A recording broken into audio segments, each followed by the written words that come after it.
So good afternoon, everybody. It's good to have you here. We have with us the presidents and prime minister of Azerbaijan, of Armenia and Georgia. And I didn't know this, but the president of Azerbaijan just told me that this is a historic meeting. This is for the first time in history that the three leaders of these countries meet. We have to check this in the history book. I know the foreign ministers met, but Helga Schmidt, the Secretary General of the OSCE, nods, and if she nods, this must be true. So thank you very much for joining us here. This conference, of course, as we all know, is happening 1 year after Russia's invasion of Ukraine, and these conference continues like last year to have this as the main topic. Now, your countries are not directly involved, but you are neighbors to Russia. And my first question is, how has Russia's invasion, the war against Ukraine, how has this affected your respective countries? President Aliyev, if I may ask you. Well, I would say that there was not a direct impact on us, but definitely the general geopolitical situation has changed completely and probably will not go back to the time before Russian-Ukrainian war. So we can see some disadvantages with respect to trade cooperation with some traditional partners. At the same time, some advantages, especially with respect to connectivity projects. Azerbaijan for many years invested in creation of modern transportation and logistical infrastructure. And now the diversion of cargo transportation from Central Asia across Azerbaijan to Europe creates additional opportunities. But you know that we had our own war something more than 2 years ago, which lasted for 44 days. And we know what is war. We know what kind of devastation and suffering it brings to the peoples. Therefore, we, of course, want peace to be established in Eurasia. And I think that Azerbaijan and Armenia need to demonstrate that the transition from long-lasting standoff, mutual hatred, and hostility must end. We are now working on peace agreement between Armenia and Azerbaijan. Hopefully we will conclude it sooner than later. And I think that could be a good example how countries which had serious historical disagreements can get together and turn the page of hostility.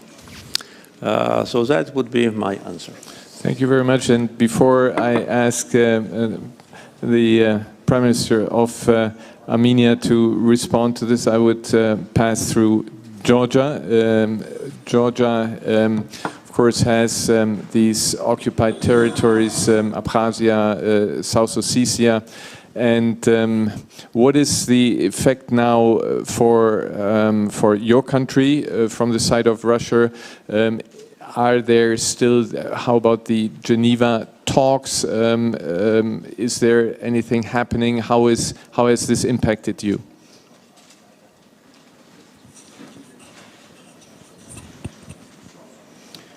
Thank you very much. First of all, thank you for organizing this panel discussion. I think this is very good initiative and historic meeting, as you mentioned, when the three leaders of the South Caucasus get together, and I think this is a great, already successful meeting, and thank you for organizing this discussion. When it comes to the war in Ukraine, of course, this is a big challenge for all of us. Since World War II, I think Europe and the world in general has not experienced such a big challenge. You know that in 2008 we had a war with Russia, and since then Russia occupies our historic territories, Abkhazia and South Ossetia.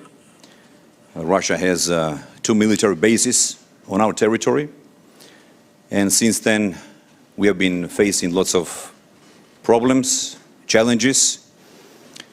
But after we came to power in 2012, we have made lots of efforts in order to de-escalate the tension.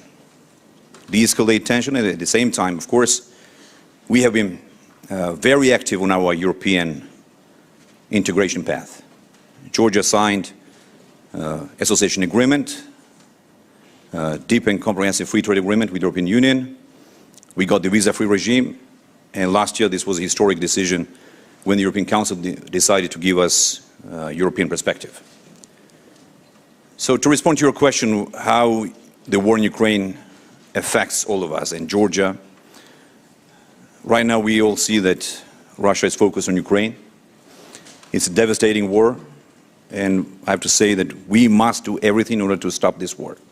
There is no alternative to peace, and I have to tell you that Georgia has been pursuing a peaceful resolution policy when it comes to the restoration of sovereignty and territorial integrity of our country.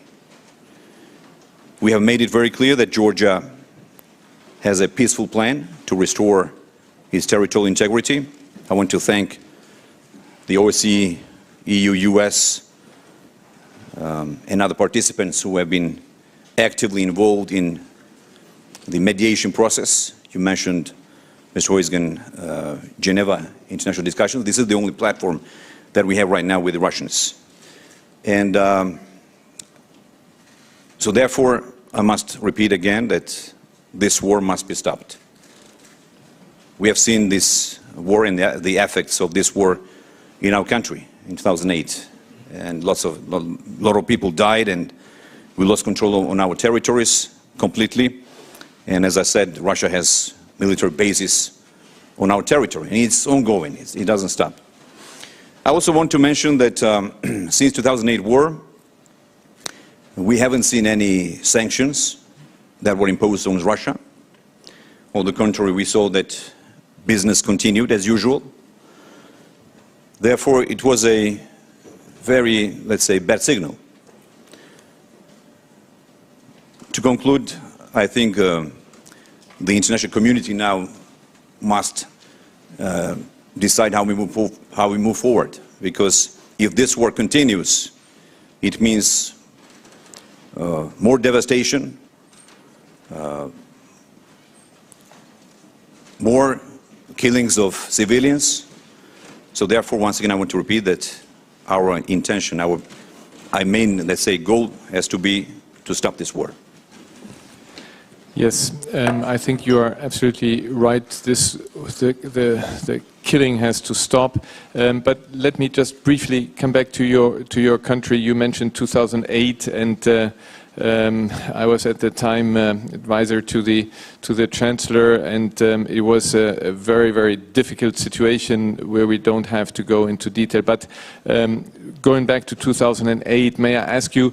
At that time, we dealt with President Saakashvili, and we have seen alarming pictures, photos of President Saakashvili in a very delicate situation, and people are afraid for his life, and there's also a journalist who is in a different situation. I have the impression your country, that what is called in times of, in harsh times, in times where you have a war in the region, that it called for national unity. And is this something, there is something where from the outside one has doubt that this is happening in your country? And as I said, President Saakashvili was a host, was a guest very often here at the Munich Security Conference, and as I said, these alarming pictures there, is there not a possibility so that he can get out and get some treatment in hospitals outside Georgia?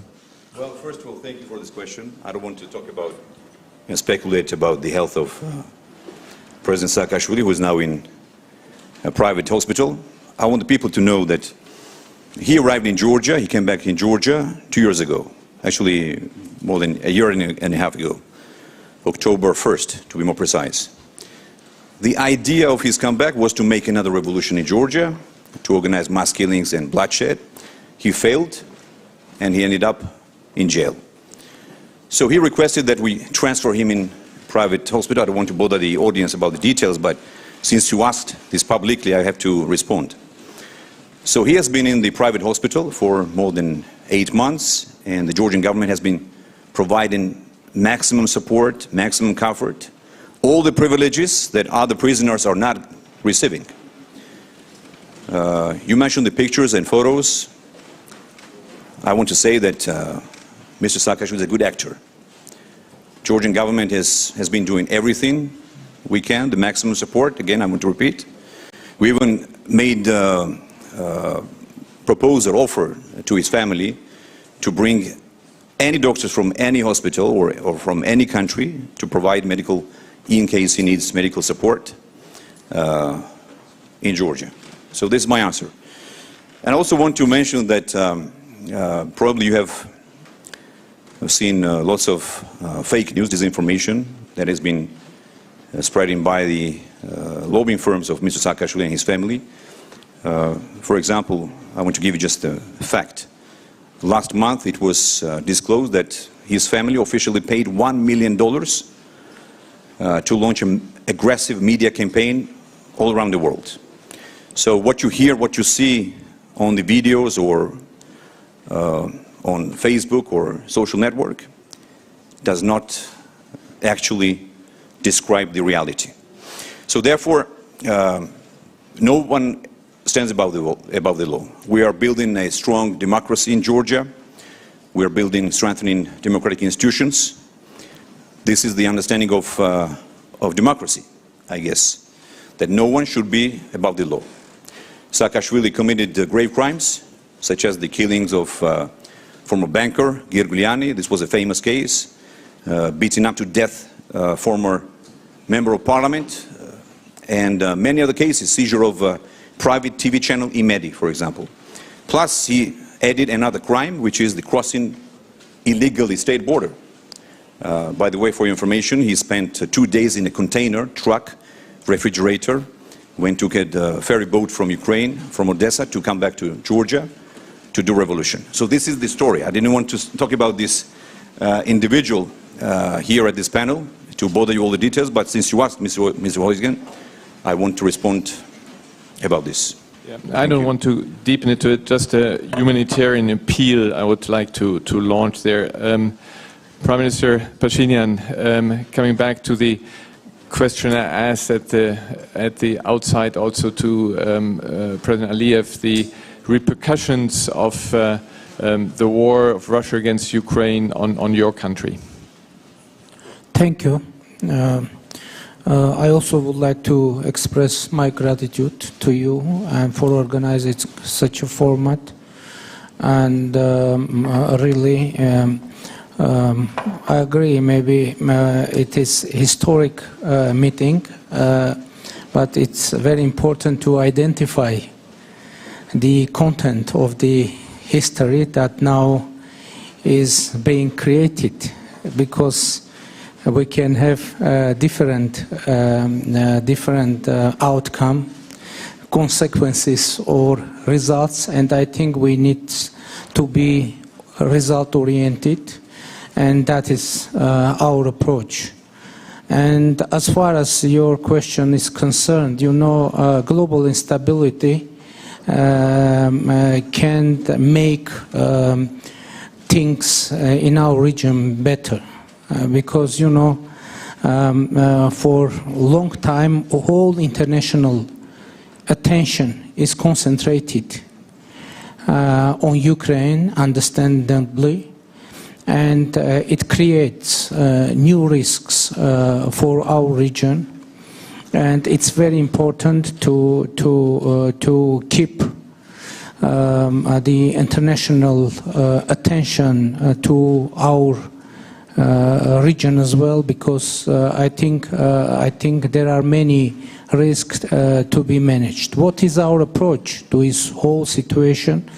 We stayed devoted to our democratic reform agenda, because we believe that democratic reforms the development of democratic institutions, rule of law, human rights, independent judiciary, etc., would make the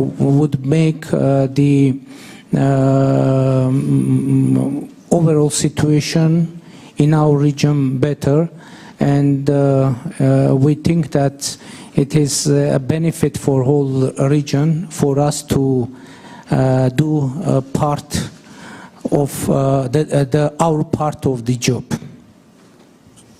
Yes, thank you very much. This leads me now directly to the Secretary General of the OSCE, Helga Schmidt. Wonderful to be here in your hometown in Munich. Now, the OSCE is an organization where the 3 countries are member of. By the way, an organization where Russia is still a member of. What can the OSCE at this stage do to help also cooperation between the countries, to help to stabilize, to have the instruments that the OSCE has at its disposal at a difficult time for your organization? But what can you do to try to lower tensions and promote cooperation? Yeah, thank you. And I'm also very happy to be part of this meeting today. But I would, before I come to your question, Christoph, let me just say that we are also witnessing the impact of a horrible earthquake that is affecting Turkey and Syria. And I actually would like to start by paying tribute to all 3 of you, because you have been providing life-saving, very quick support. And I know, particularly I want to pay tribute to you, Prime Minister Pashinyan. I know your Foreign Minister was in Turkey, I think only a couple of days ago, meeting with his Turkish counterpart. And in the face of this tragedy, we actually may find a way to work together. And I think this is very important. But now, there may be no direct impact, as you said, President, when it comes to the war against Ukraine, but we know for sure is that there is really a very strong feeling of insecurity in the wider Black Sea region. And I think the only way forward is really keeping the processes, I agree with you, on the Geneva International Discussions, dialogues, but also regional cooperation. The OSCE, and this brings me to your question, has a mandate to promote regional cooperation, also to promote trade links, connectivity. I think that's very important.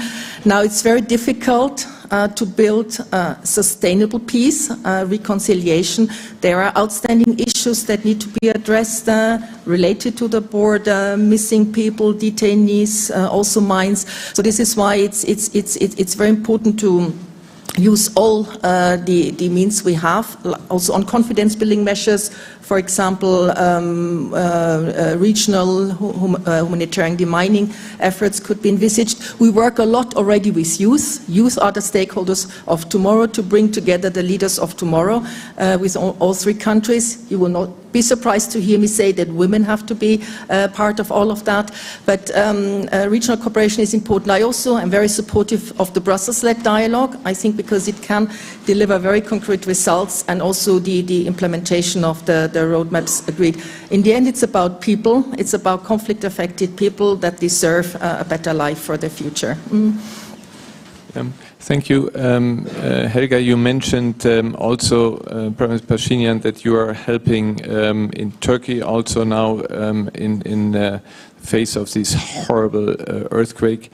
Do you see a perspective that between Armenia and Turkey, what we have been looking for over many years, decades, that there is actually an improvement of relations? At some stage we were close to, again, getting rid of the blockade. And where do you stand there? Is there a perspective that out of this horrible crisis, this catastrophe, humanitarian catastrophe, something good may come out in your relationship? Thank you. Thank you.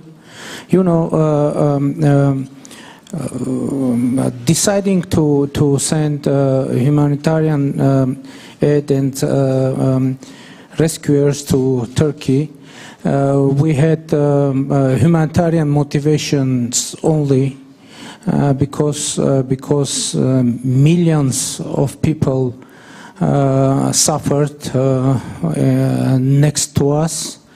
And but in the process, we see quite positive reaction from the Turkish government. And if this step will have political results as well, it's better. But our initial motivation purely humanitarian. And as we announced, we are ready to provide as many humanitarian support as it is in our capacities, and we are ready to do that. As far as political dialogue is concerned, to be honest, before earthquake, we had political dialogue through the special envoys, and I believe that in reality this dialogue was very important. I mean, in the creating atmosphere where these decisions were made, and I believe that through this humanitarian conversation and communication, maybe the opportunities for concrete political decisions will be higher. Especially, Minister, you mentioned visited Turkey and some political arrangement were mentioned there, and we are ready to go forward because we believe that really the establishment of diplomatic relations with Turkey and the opening of our border would be very positive, not only in terms of our regional situation, but for international situation as well.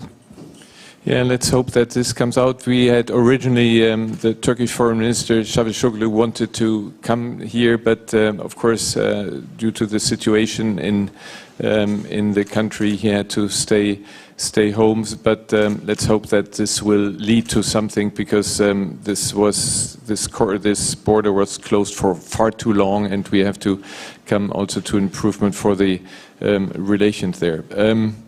Now, let me come to the elephant in the room, if you allow me. This is, of course, the question that President Aliyev alluded to at the very beginning, the war that started, is it 2 years ago already? And we see a situation which is still very critical.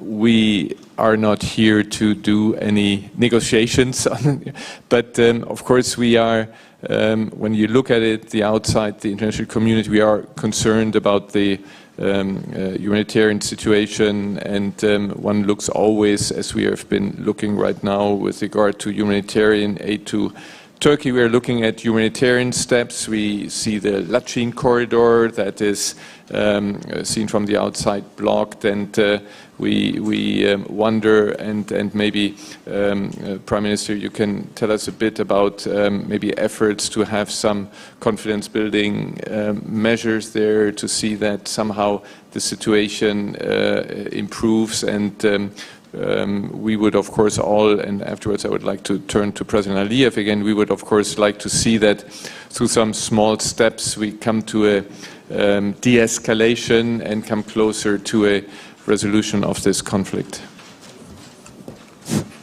Thank you. You're right. It's already 70 days that the Lachin corridor is blocked, and now, unfortunately, we have a humanitarian crisis in Nagorno-Karabakh and energetic crisis as well, because electricity supplies to Nagorno-Karabakh have been shut down, and the gas supplies as well have been shut down, and we counted, and during last 70 days the gas supplies were cut at least 10 times, and it is the problem that should be addressed. And our position is that in the trilateral statement from the 9 November 2020, we have very precise provisions connected with Lachin corridor, and according to that statement, it is the obligation of the Azerbaijan and Russian peacekeepers to keep Lachin corridor operable. But now, unfortunately, we have a totally different situation. And I meant Lachin corridor as well, saying that international attention should be kept on this situation, because we are afraid that continuation of this situation can cause unturnable humanitarian consequences for Armenians in Nagorno-Karabakh. President Aliyev, as I said, we are not here. We cannot negotiate the substance of the agreement and how to come to a final conclusion. I think the President of the European Council has been working with you on this. We don't want to get into this. My question is just, do you see, because you were saying that we should use this opportunity now to come to a more stable situation. Can you do some humanitarian gestures so that this blockade is being stopped, and the people that, according to what the Prime Minister is just saying, are in Nagorno-Karabakh, are living in very difficult circumstances? Is there something you can do as kind of a goodwill measure, confidence building, so that talks have a chance to succeed in with regard to the more substantial questions that, of course, are not resolved yet? As far as we understand, and in our communications with our American partners and partners from European Union, and also as far as I understood from today's trilateral meeting with Prime Minister Phashinyan, which was organized by Secretary Blinken, we have a common understanding that there should be a two-track approach to the situation in the region. First, Azerbaijan-Armenian peace talks track. Second, Azerbaijan's communications with Armenian population in Karabakh. Just for your information, the word Nagorno-Karabakh is no longer valid. This is actually the Russian word. Nagorno means mountainous. And in Azerbaijan, there is not such an administrative unit like Nagorno-Karabakh. Therefore, of course, I would like to ask our partners to respect the sovereignty and constitution of Azerbaijan. There is a Karabakh region of Azerbaijan where there is an Armenian population. So this two-track solution actually separates our talks with Armenia from our internal issues like our communications with Armenians in Karabakh. And also it was agreed with our international partners that there will be discussions on rights and securities of Armenian minority in Karabakh. And we are ready to do it, but with those representatives of Armenian community who lived, who were born, and who lived in Karabakh throughout their life, but not with a person who was exported from Russia to have the leading position in Karabakh. Maybe exported is not the right word. I would probably prefer the word smuggled into, because nobody knows how he emerged in Karabakh and how he is trying and achieving to go back to Yerevan and from there to Moscow and then back to Yerevan and then to Karabakh. Only this fact demonstrates that there is no blockade. Second fact which demonstrates that there is no blockade is that since 12th December until today, when our activists from civil society came to the checkpoint, there have been more than 2,500 vehicles, including trucks, of Russian peacekeepers and the representatives of Red Cross. Almost 100 medical patients from Karabakh were taken by Red Cross to Armenia for treatment. So how can we call it a blockade when there is an open road? And if Armenians in Karabakh try to use this road, I'm sure no one will stop them. So this is important to understand the current situation. And also, in order to properly evaluate the current situation, we need to go back a little bit to the history. For almost 30 years, our lands were under Armenian occupation. Prime Minister Garibashvili mentioned that in 2008, after the Russian-Georgian war, there were no sanctions imposed on Russia. But I also can say that Armenia occupied 20% of Azerbaijan's territory, violated international law, did not comply with UN Security Council resolutions for 27 years, and no sanctions were imposed on them. We were waiting for Minsk Group to deliver result. We were waiting for Security Council of United Nations to respect their resolutions. But we thought that there is no movement, and there is a common understanding that this conflict is frozen. So we proved that it is not frozen. We had to fight, we have to sacrifice 3,000 lives in order to restore our dignity, our territorial integrity and justice, and implement UN Security Council resolutions.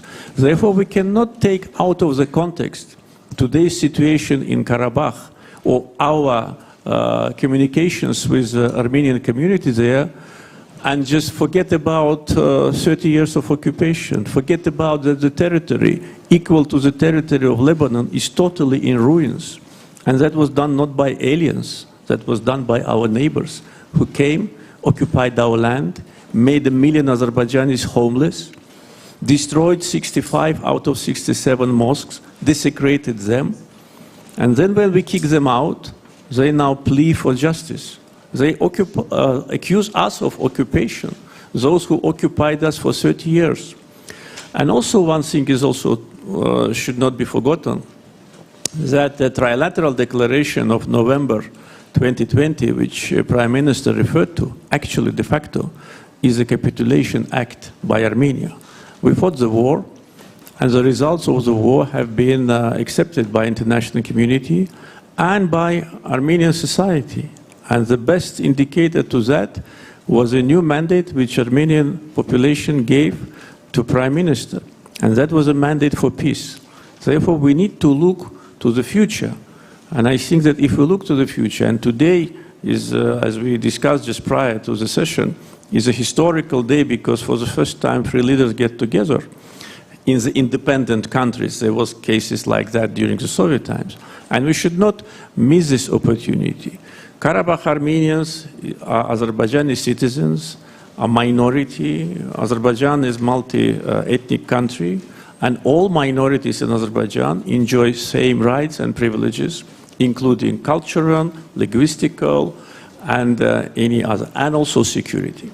And we're ready to start practical communications with representatives of Armenian community in Karabakh. And today, in front of Secretary Blinken, I told my Armenian colleague about that, but we can do it only when Russian citizen, criminal oligarch, person who was involved in money laundering in Europe, Vardanyan, is out of our territory.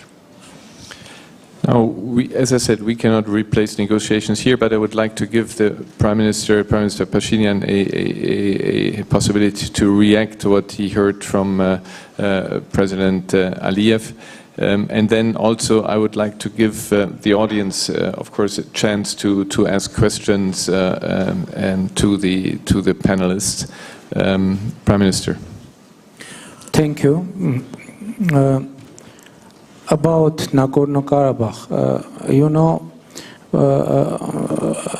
President mentioned trilateral statement, and on that trilateral statement we have provision, and we have Nagorno-Karabakh on trilateral statement, and we have signature of the President of Azerbaijan under this document.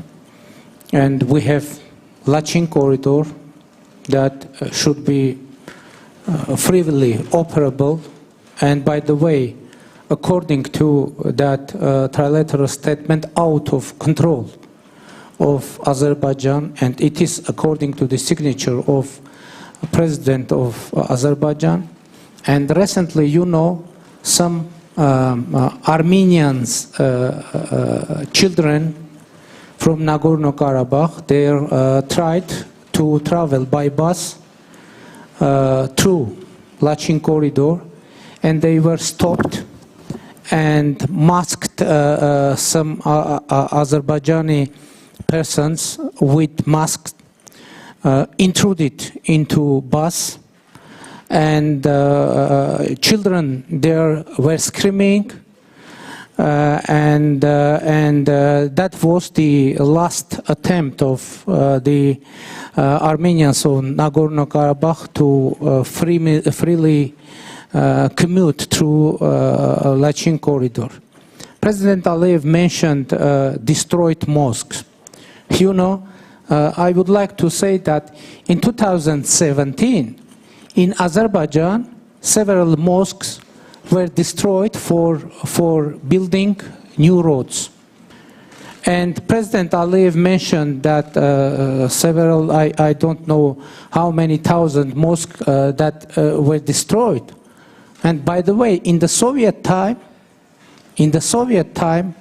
and when in Azerbaijan, approximately 1,560 mosques were destroyed, and that it was the usual thing for Soviet Union. In Armenian in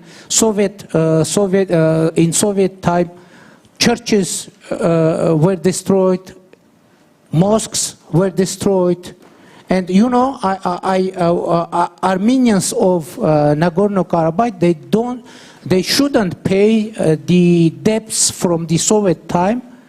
And you know, it's very important. It is very dangerous narrative, because I'm afraid sometimes there is an impression that Azerbaijan want to give some religious context to this whole situation. It is very dangerous. There is no any religious context in the conflict, and the proof is that that we have very good. And by the way, in our country, we have Muslim minority, and we have in our country acting mosque, and that is the reality. And you know, the wording of Azerbaijan, what is concerning. Using the wording of such kind of almost offensive wording, capitulation, etc. You know, from a side, it can be impression that now Azerbaijan want to show that, and that is maybe reality, that Azerbaijan adopted revenge policy. You know, revenge policy, and maybe that is the policy of Azerbaijan. But as it was mentioned, we have very complicated history. And I just said, yes, maybe it is historical meeting, but for what purpose we want to use this? For inflaming intolerance, hate, aggressive rhetorics in our region, or in opposite, we want to use this platform for making things better. We think that this platform vote to be used for constructive purposes. Of course, we can now tell many stories of enmity, but what is the meaning of our leadership? To deepen that enmity, or to use our capacities, our authorities, our mandates. I'm proud that I've been able, our government was able, even after the devastating war, to have free democratic elections in our country that was worldwide acknowledged as free, democratic, and transparent and competitive. And as I said, from our point of view, is the solution is democracy, the solution is transparency, the solution is dialogue, the solution is respect for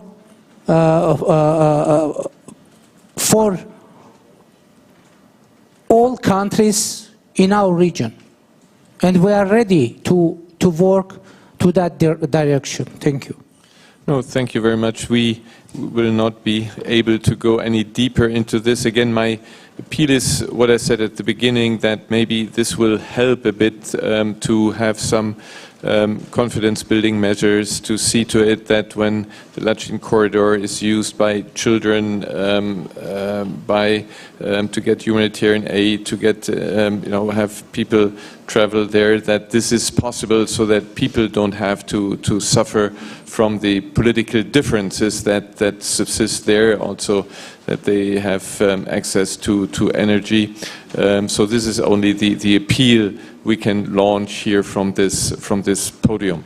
Now we have a few minutes left, and I would ask questions there. This is a topic where you can have not ask questions but give a long statement. So I just warn you, please, only short questions. Yes, please. Thank you very much. I'm Yulia Smilovskaya, Globsec Kiev office. My question I'd like to put with regard to one common denominator that would probably be much easier for the President and two Prime Ministers to answer with regard to Russia.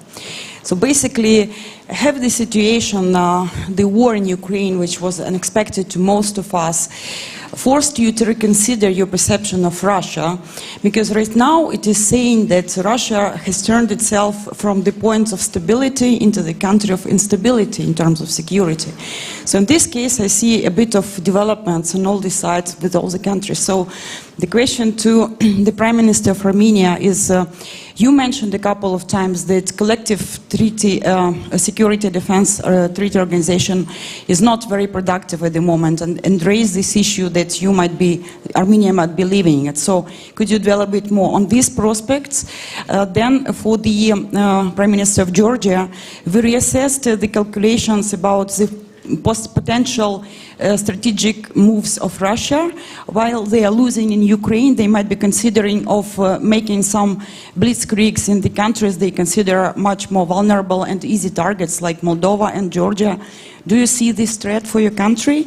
And for the president of Azerbaijan, you mentioned these negotiations and talks with the participation of US as mediator. So it looks like Russia has lost this role with regard to Nagorno-Karabakh. Could you comment on that, please? Thank you. I mean, these are very good questions, but this is very unfair because by having three people there is so. But since you're from a partner.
And peaceful talks, because we have witnessed that nuclear war rhetoric has come back, which is catastrophic for the entire world, not only for Ukraine and for Europe, but for the entire planet, right? So therefore, we must expect that big players such as United States, China, Russia, European Union, will sit down and talk about the future of this planet. Because once again, the war is not a solution. Georgia is a small country with only 4 million population, again with our own challenges, but what we have managed to achieve in the last decade, this is the only peaceful period, this 10-year period, when we have been in power, we ensured peace and stability. This is what people need. We need peace, stability, and prosperity. So, by war, we cannot achieve prosperity, we cannot achieve stability. Thank you. And President Aliyev. We have several platforms to address issues related to normalization of Azerbaijan-Armenian relationship. One of them is so-called Brussels format, and yesterday during the meeting with the President of European Council, Mr. Charles Michel, we once again reconfirmed our commitment to the Brussels process. Today, during the trilateral meeting hosted by Secretary Blinken, we also discussed also Brussels process as a trilateral format. And I think there is a common understanding that this is only trilateral, EU, Azerbaijan, and Armenia. There is certain legacy from the so-called former Minsk group, which already retired and actually do not exist, maybe exist only on the paper. Therefore, the former co-chairs of the Minsk group, which actually did not deliver any result for 28 years, they still have some leverage on the situation. Therefore, we have a platform which is hosted by United States.